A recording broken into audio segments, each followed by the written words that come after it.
মানে টাকা পয়সা দিয়ে দেন, বাড়ি গাড়ি দিয়ে দেন, মौज মাস্তি করবে, খালি ভালো মন্দ খাইবে করবে। কত খাবেন? যেদিন আপনার কোটা ফুল হয়ে যাবে ওই দিন আর খেতে পারবেন না, বুঝতে পেরেছেন? যেদিন কোটাটা ফুল হয়ে যাবে, কতগুলা মানুষ বিছানে পড়ে থাকে, শুকিয়া কাঠ আছে, কিচ্ছু খায় না, তার মানে খাই আগে উড়িয়ে দিয়েছে। তো কি ঘোড়ার ডিম খেলো আগে তো খেয়ে মানে ওই আজিগরের মতন খাইয়া শেষ করে দিয়েছে রুজি।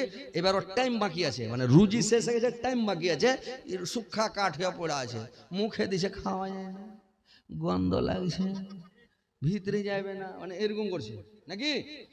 মানে ওর রুজি আগে শেষ হয়ে গেছে। ই কোন পেটের খেপা না কিসের খেপা দেখেন তোকে? হ্যাঁ, লাইট মারছে চোখেও।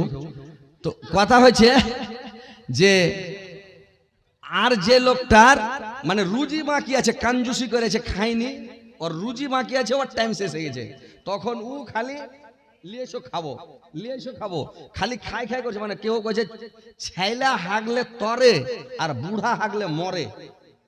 ছেলে পেলে যদি হাগে তো বডি বনবে একদম হ্যান্ডে, আর ছেলে পেলে যদি মানে বুড়া মানুষ হাগে তো মরবে, লেগে হাগবে, মরবে ও নাকি। এই লেগা বলে। তো কথা হচ্ছে যার টাইম শেষ হয়ে গেছে, যার রুজি বাকি আছে, উতন খালি খাই খাই করবে, খালি খাবে। একটু পরে বুড়িকে কবে দে না রে, ভোক লাগছে, দে না রে, মানে টাইমের আগেও খাইয়া শেষ করবে না, টাইমও শেষ, খাওয়ারও শেষ হবে। ওই লেগে যার টাইম শেষ হয়ে যায়, রুজি বাকি থাকেও খালি আইমাই করে খাবে, বুড়াতে গেলে খুবই খাবে। আর যারা আগে খেয়ে শেষ করে দিয়েছে, ও কাঠে বিছানে পড়ে আছে, কিচ্ছু খায় না, 15 দিন 20 দিন 1 মাস হয়েছে, ও পানি খান্ড, মানে পানি খেলেও খেয়ে শেষ করে দিয়েছে। হ্যাঁ।